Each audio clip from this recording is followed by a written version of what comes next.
হয়ে যায়। তা গেলে যাবে, তবু তুই আমার অপারেশনের ব্যবস্থাটা কর। আর আমার টাকায় আমি অপারেশন হব, তাতে তোদের আপত্তি কেন? তোমার টাকা? হ্যাঁ, তোদের বাবার পেনশনের টাকা। ওই টাকায় অপারেশন হয় বুঝি? দিয়া দিয়া, ছোট মামা এসছে। মা, তুমি কোথায়? এই যে বাবা, আয় শঙ্কর, বস। ও শঙ্কর, তুই এসে ভালোই করেছিস। মার চোখ অপারেশনের ব্যাপারে কথা হচ্ছিল আর কি। আচ্ছা দাদা, তুই আমার নামে মমকে জলজান্ত মিথ্যা কথাটা বলতে গেলি কেন? মিথ্যে কথা? কিরে মম, কি বলেছি তোকে? তুমি যে বললে ছোট মামা দিয়ার অপারেশন করিয়ে দেবে। ও হ্যাঁ, মানে আর কি। মম, তুমি ভিতরে যাও, বড়দের কথার মধ্যে থেকো না। দেখ শঙ্কর, মা তো আমার একার নয়, দায়িত্ব কিছু তোরও আছে। জানি, তবে তোর দায়িত্বটা কিন্তু বেশি। কেন, আমি বড় বলে? না না, যেহেতু মার পেনশনের টাকাটা প্রতি মাসে তুই একাই নিস। সেটা তো মার পিছনেই খরচ করি। 10,000 টাকা প্রতি মাসে মার পিছনে খরচ হয়। মা তো দুবেলা নিরামিষ খায়। মার উপর তোর যখন এতই দরদ, জানা কয়েকদিন মাকে তোর ওখানে নিয়ে রাখ না। মা রাজি থাকলে আমার কোনো আপত্তি নেই, কিন্তু তাহলে যে প্রতি মাসে মার পেনশনের টাকাটা তোর হাতছাড়া হয়ে যাবে। কি যা তা বলছিস? মোম বড় হয়েছে, পাশের ঘর থেকে ও যদি এসব কথা শোনে। ওরে তোরা এসব আলোচনা এবারে বন্ধ কর, বন্ধ কর, আমার আর ভালো লাগছে না। না মা, তোমার অপারেশনের ব্যাপারে শঙ্কর আমার যা তা বলবে, আমি দিনের পর দিন তা শুনে যাব, তা হয় না। শোন শঙ্কর, মার অপারেশনের দায়িত্ব তুই নে, তোর ওখানে নিয়ে গিয়ে সব ব্যবস্থা কর, খরচা খরচ সব আমার। তুই তো খরচা করবি মার টাকা ভেঙেই। বৌদির পারমিশন ছাড়া নিজের ব্যাংক অ্যাকাউন্ট থেকে তো একটা টাকাও তুলতে পারবি না, তাহলে দায়িত্বটা আমি একা নেবো কেন? তুই কিন্তু ভীষণ বেলাইনে কথা বলছিস। Please hold your tongue. কথাটা বৌদিকে বলিস। বৌদি যদি তার নিজের টাংটাকে একটু হোল্ড করতো, তাহলে আমাকে আর তৃষাকে এই বাড়ি ছেড়ে চলে যেতে হতো না। কি বললি?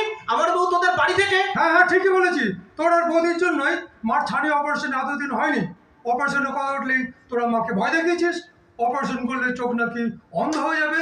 অথচ তোর শ্বশুরের চোখে মাইক্রো সার্জারি করিয়ে তো বিদেশি লেন্স লাগিয়ে নিয়ে এলি। সে বেলায় তুই শেষ পর্যন্ত আমার শ্বশুরকে অপমান করলি। সুযোগ পেলে আমার বউকে তো যা তা বলিস। আমি তোকে দেখ শঙ্কর, আমি তোকে। কি করবি? গায়ে হাত তুলবি? যা আগে বৌদির থেকে পারমিশনটা নিয়ে আয়।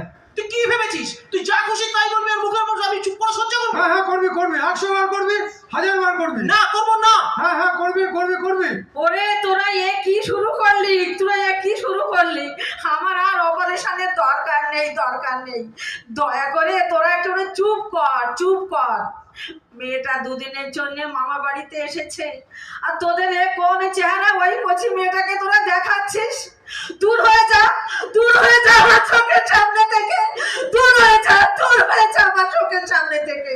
আমায় একটু একা থাকতে দে।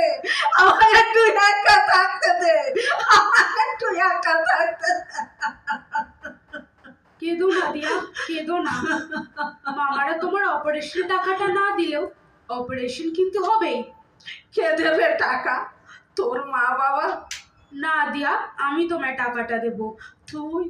তুই আমায় টাকা দেবে? পাবি কোথায় টাকা? প্রতিবার জন্মদিনে আমি অনেক টাকা পাই তো। 4 বছর ধরে টাকা জমাচ্ছি, অনেক টাকা জমেছে তো আমার। সে টাকায় তোমার ছানি অপারেশন হবে না দিয়া? সোনা রে, এ তুই কি কথা শোনালি আমায়?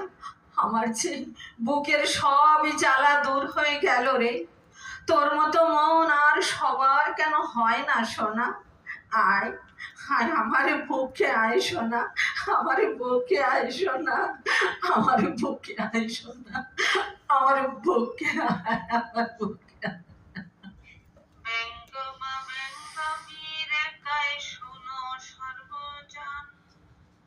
অন্তরেতে আসল সুখ বুঝে রে কাজন।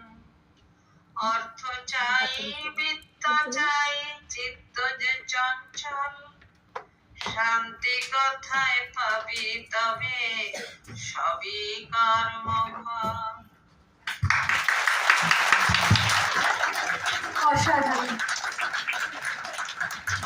অসাধারণ একটি নাটক, মানে সত্যি মন ছুঁয়ে যাওয়ার মতো। আমাদের অনেক কিছু শিখিয়ে দিয়ে গেল এই নাটক। নতুন প্রজন্ম যাতে কত সুন্দর করে ভাবতে পারে, আমাদেরকে বড়দেরকে শেখাতে পারে, সেটা শিখিয়ে দিয়ে গেল এই নাটক। অনেক ধন্যবাদ কলাকুশলীদের। পরবর্তী নাটকের জন্য আমি ডেকে নেব শ্রীয়শিল্পী গ্রুপ 5-কে। নাটক ওই যে ঝড়ের মেঘ। শ্রীয়শিল্পী গ্রুপ 5